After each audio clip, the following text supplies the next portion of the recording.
Hi, this is Michael Bernaski with African Mission Healthcare, and this is video 3 in our financial management series.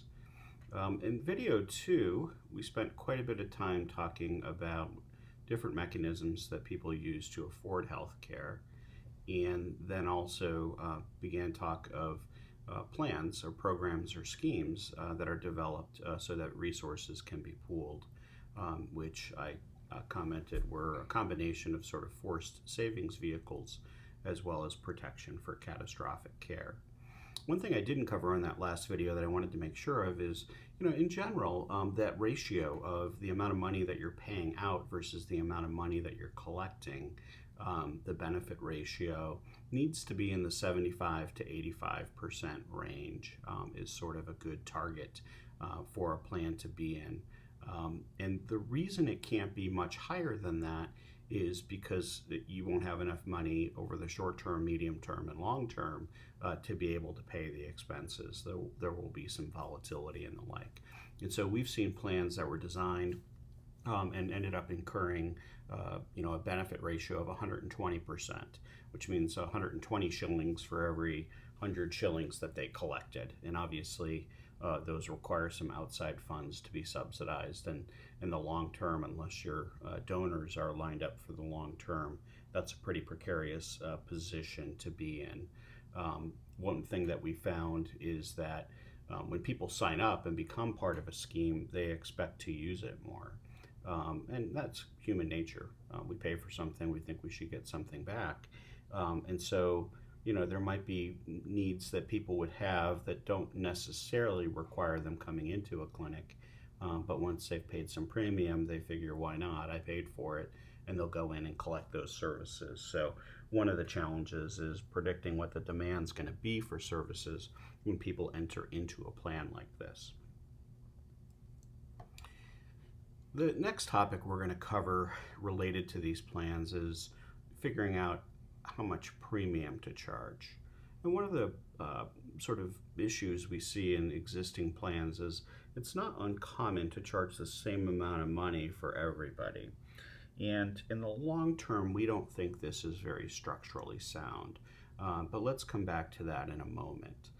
The two key questions that we're trying to figure out when calculating premium are the question of coverage, what's going to be covered, and in what quantities, and what's the pricing approach? How much are we going to charge different people to be part of the plan? And so the element of coverage that has to do with what services we're going to provide includes the questions like, when somebody's inside the facility, do we give them prescription drugs as part of their premium, or do they pay extra for prescription drugs? Does the plan include things like births and deliveries, or does it just include emergency services and things like that? And we might have multiple coverage options that different people can pick. But what's in the plan, the very nature of what's covered, is obviously a cost driver, and you have to figure out how much those services cost and figure out what the expected demand is for those various services. And then there's other questions about coverage, limits, copays, deductibles, capitation, that kind of thing. So when I use capitation here, I'm referring a little bit to capitating the benefits, not just capitating the premium per person.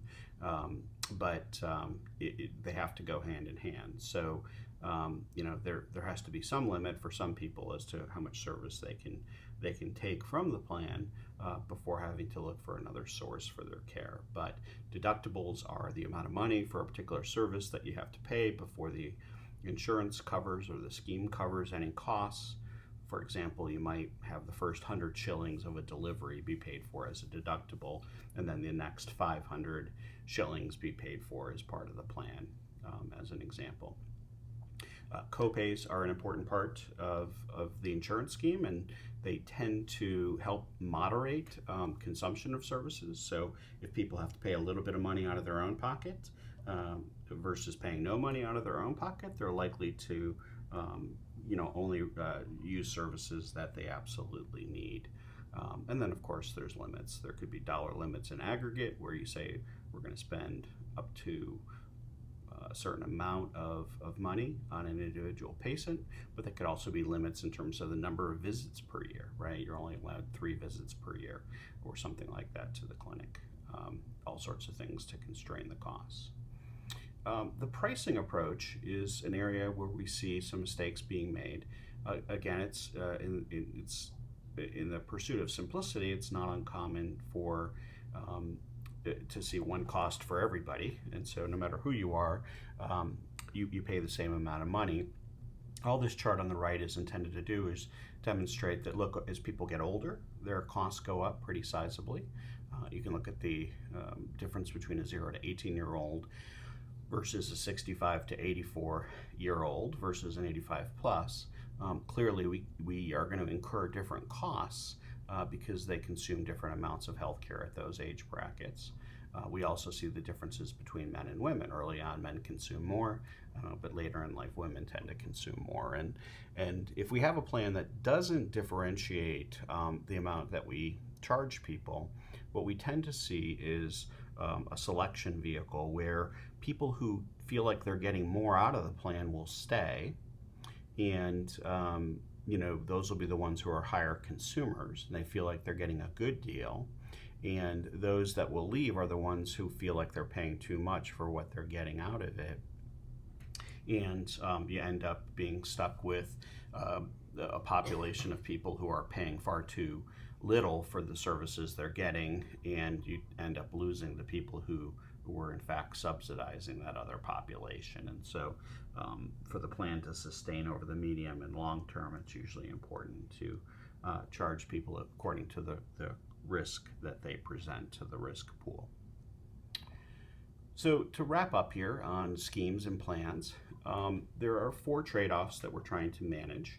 Affordability is a key one, right? If it's the plan costs so much money that nobody can pay for it, that's not a good plan. It's often useful to have options for affordability and offer higher level services for people who can afford more. Coverage is a key factor. We want to have enough coverage that the plan is attractive, but not so much coverage that the plan can't afford it. Soundness is very important, actuarial soundness, making sure that the premium we collect will cover the benefits that will be claimed ultimately.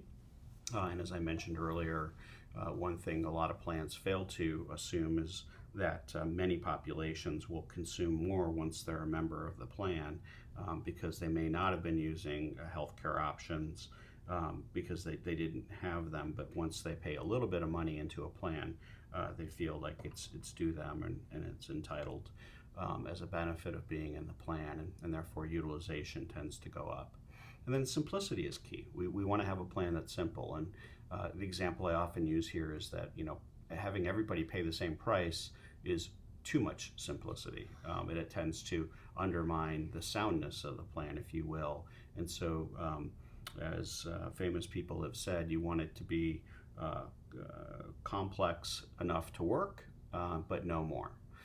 So hopefully that makes sense, and we'll see you in video 4.